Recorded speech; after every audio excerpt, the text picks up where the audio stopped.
Nuovi dettagli dalla consueta videoconferenza del primo cittadino di Sora, Roberto De Donatis, il quale ha illustrato l'andamento della gestione sull'emergenza. Illustrati i nuovi casi positivi di Covid-19 nelle province del Lazio, con gli auguri, in particolare di pronta guarigione, all'uomo di 82 anni in attesa di trasferimento allo Spaziani di Frosinone o allo Spallanzani di Roma.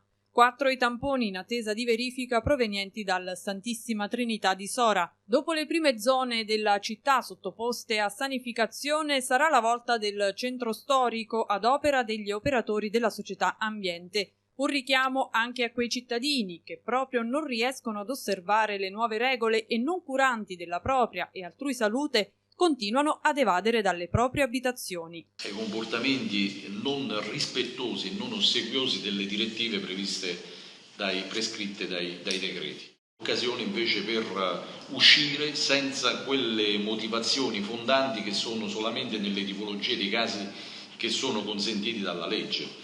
Qui si insiste e continuiamo purtroppo a ricevere segnalazioni di cittadini che vivono queste giornate come una sorta di vacanza non al di fuori di quelli che sono gli schemi tradizionali di casa lavoro. Non è così, purtroppo queste regole sono fondamentali per garantire la sicurezza anche di tutta la comunità. I controlli saranno più stretti. Arrivati a questo punto vi annuncio che da parte sia delle forze dell'ordine che abbiamo sentito, sia della polizia municipale, i controlli saranno più rigorosi, più frequenti e auspichiamo che ci sia anche una responsabilità diffusa da parte di coloro che ancora faticano a entrare nello schema e nei tempi che stiamo vivendo. Sono tempi particolari, è un'epoca di emergenza. Voglio concludere dicendo che mi ha chiamato un collega sindaco di una cittadina qui vicino che ha un caso di coronavirus, una signora il cui marito lavora a Sora. Quindi per dire semplicemente cosa? Che siccome sono seguiti da un protocollo molto rigido dell'ASL, noi siamo tranquilli perché sono in quarantena, stanno rispettando tutte le regole e i protocolli previsti dall'ASL e non abbiamo motivo di avere nessun tipo di dubbio che questa situazione venga vissuta con il massimo senso di responsabilità. Quindi di nuovo e concludo un ultimo invito alla popolazione tutta: non uscite fuori di casa, fuori dalla propria abitazione, se non per quei casi che sono indispensabili per la sopravvivenza domestica, quindi spesa, medicine e solamente per chi è costretto, come il dottor Vinciguerra, per motivi strettamente necessari per lavoro.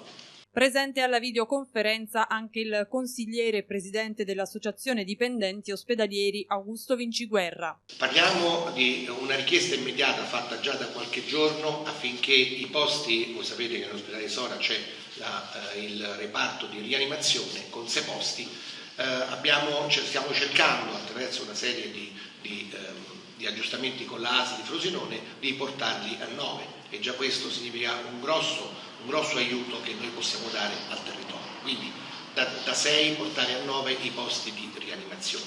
L'ospedale funziona per quello che è necessario.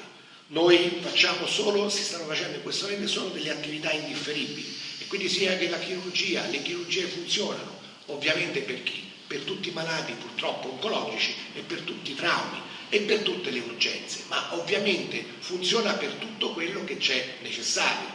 Un bambino che ha dei problemi va in ospedale e abbiamo un percorso anche in quel caso appropriato, quindi non c'è una commistione adesso con le tende di pre-triage del paziente che magari ha qualche sintomo riferibile appunto al coronavirus e altri, no, sono 2 percorsi separati, c'è la massima garanzia e questo mi sembra importante, perché ricordatevi, i virus non hanno le gambe siamo noi e questo comporta il fatto che solo noi possiamo trasmettere questa terribile virosi.